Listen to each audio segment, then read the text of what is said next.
เราบ่ให้ยึดตู้แล้วบ่ให้ติดจิตหลุดพ้นก็คือพุทโธนั่นคนจะคงเกิดคงแก่คงเก็บคงตายนั่นนี่มันธรรมะจันทร์ชวนสมัยหลวงพ่อท่องอันเดียวกันนี้แล้ว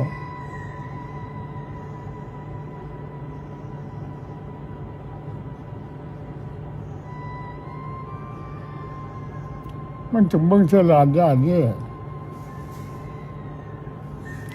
ผิวนั้นคือผิวคนธรรมดาเนี่ยเงาจนซ้ำไฟสายสองชั้นต่อกันนี่ละผู้ใดเห็นตนนั่นผู้นั้นเห็นธรรมพุทธขึ้นมาพร้อมเลยผู้ใดเห็นธรรมผู้นั้นเห็นโลกสาคตนั่น